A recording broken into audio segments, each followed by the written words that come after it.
So it's another daily vlog, and I'm excited about today's topic, but I'm a little cautionary, But you know what? I have the courage to talk about topics that maybe others wouldn't. So here we go. If you're watching, I appreciate you. I don't have a lot of subscribers. I don't have a lot of comments, but guess what? I still create the content. I still post the content, and I just put it out there because it's a reminder to me that it doesn't matter. You know what?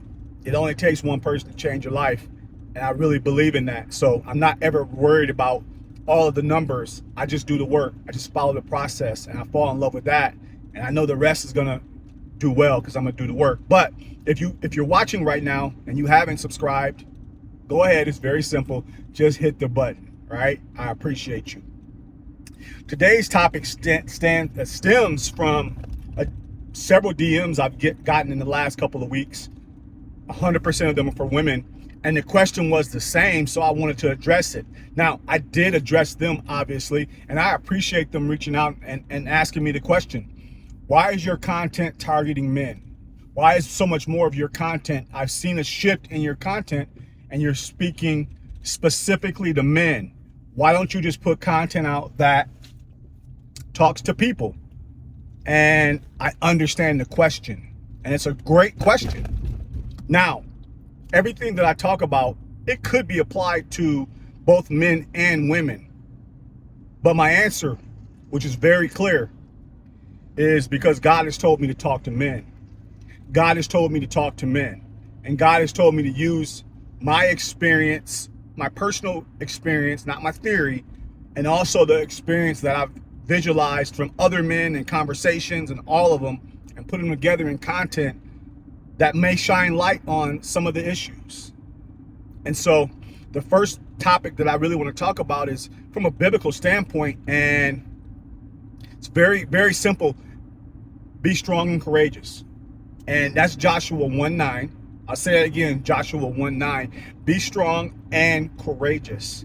And that was a call to action to Joshua, who was taking over leadership from Moses. Moses was revered. We know about Moses. And here we are, Joshua, young Joshua is taking over and about to lead the Israelites into the promised land. It's said that there was about 600,000 men on foot. That means the number would swell with women and children that were about to go into this new land after being slaves to Pharaoh. It's very important to remember that because of their faith and obedience, only Joshua and Caleb got to go into the promised land. So that scripture is so important to say that all those other people, because of their disobedience, never got to walk into God's promises. And so that first part is that men need to be strong and courageous. The second thing that I continue to see happening is men who have trauma, have inner child wounds and issues from their childhood that are not dealing with them, and they don't realize how much that goes into their current life right now, the decision making. I sometimes sit back and I look at my decisions and I ask myself, I'm a root type of guy. I don't like to have surface anything. I like to get to the root of why someone's doing what they're doing, especially myself.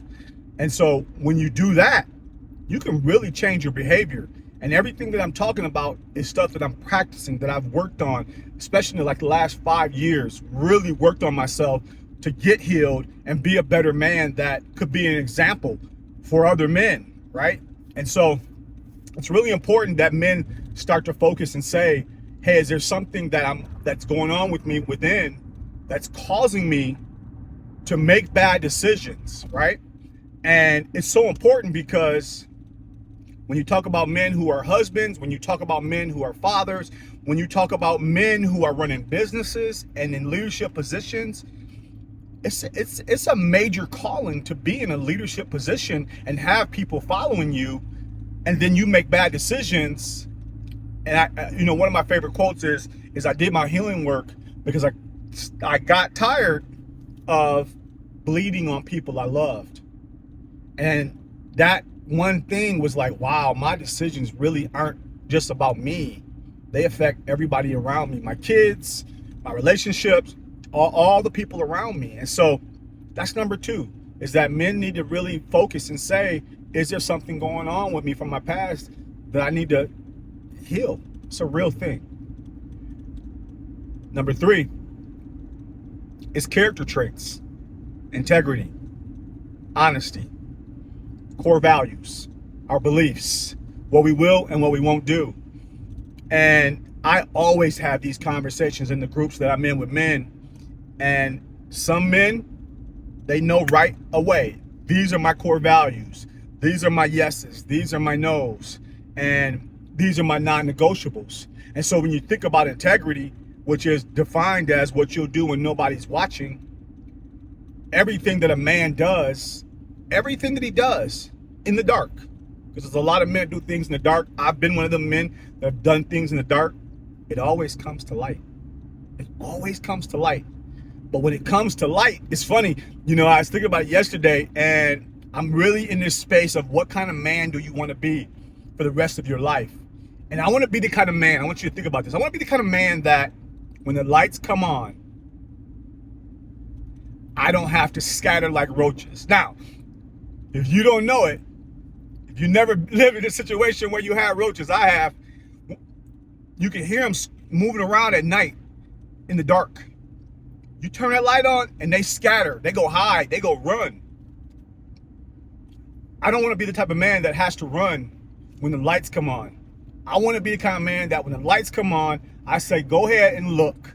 There's nothing there.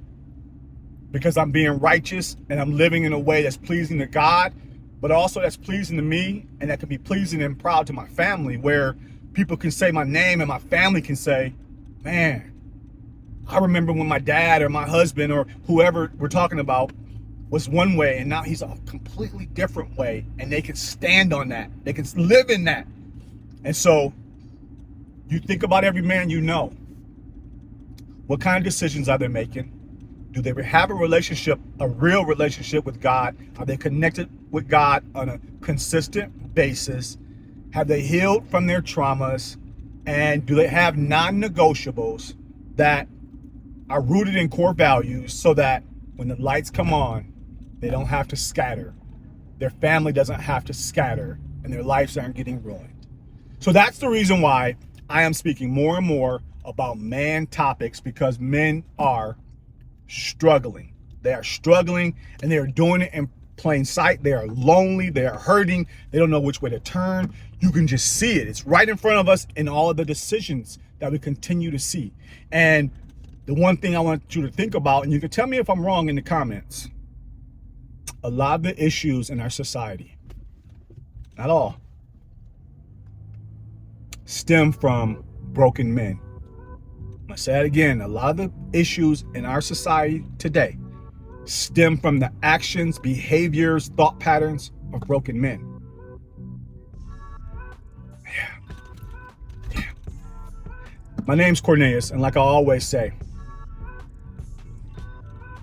I help people get out of their own way, including myself. Now go be great.